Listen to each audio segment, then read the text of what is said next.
A dramatic morning in the UK, and the theme is elections, as it has been throughout 2017 for so many countries. In the UK, Theresa May, the Prime Minister, coming out calling for early elections. This happening just now. Let's go straight to London. We're joined live by Jonathan Sacerdoti, I24 News European correspondent. And Jonathan, many will say that they saw this coming. There were some rumors, but there's Theresa May standing in front of the world, saying Britain is leaving the EU. There can be no turning back, but is she trying to turn it back? Why does she need this renewed mandate?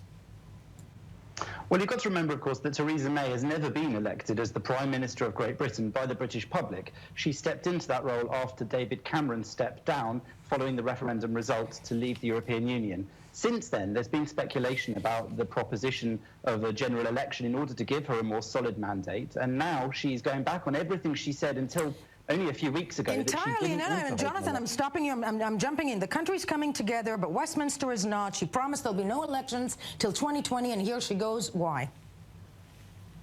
Well, of course, those elections now will help her strengthen her position in negotiations with Europe. And also, on top of that, there is the polling, which just shows that Theresa May is in such a strong position for an incumbent Prime Minister, really unseen for many, many decades. She's doing so well in polling that the temptation to hold an election right now must be enormous. And that's why she's taking this to Parliament tomorrow to get them to vote for a general election, so that on June the 8th, this snap election could, she hopes, give her an enormous mandate to carry on her Brexit plans and her negotiations with the rest of the European Union. Isn't there a matter of chance here? At the end of the day, using the word polling in 2016 and 2017 is not necessarily something that we can count on. Is she not rolling the dice in the event she doesn't sweep the country? What happens then?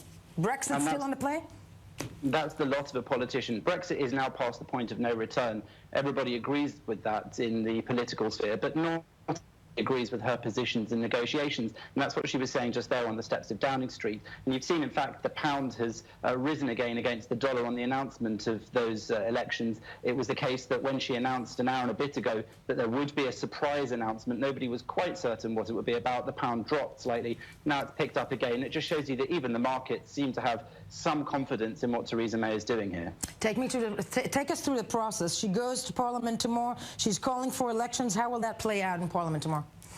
Well, because of the last parliament, the last government, rather, that Britain had, which was a coalition government, very unusually, before this one that Theresa May is now head of and David Cameron was head of before her, there was this Fixed-Term Parliaments Act introduced, which was to increase stability. People said when there was a coalition between the Conservative Party and the Liberal Democrats that there was likely to be another election very soon to try and get rid of that situation. In response to that, they introduced this Fixed-Term Parliament Bill, which means calling a snap election, as she's just done, is a little more complicated than it used to be. Tomorrow she needs a two-thirds majority in the House of Commons to call the election, but she's confident she'll get that, of course, from her own MPs and those in opposition who believe that whatever the polls say, they can mount a fierce opposition to her, especially in relation to Brexit, and somehow beat her at the general election, the only poll that really counts. Now, but still, quite the roller coaster for the United Kingdom since the Brexit referendum. When it comes to public opinion, she's banking on the fact that she's doing so well in the polls. Will people now say you said one thing and now you say another?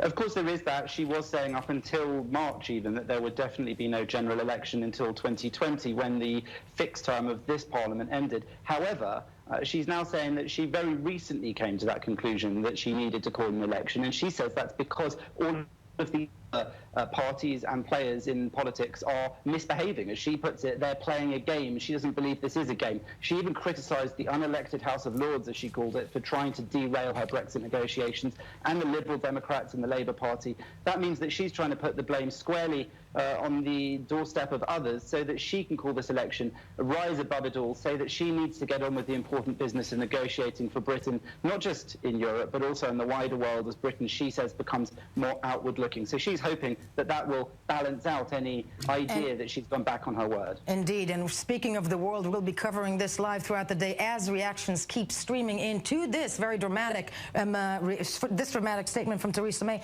Jonathan Sacerdoti, thank you for joining us live from London this morning.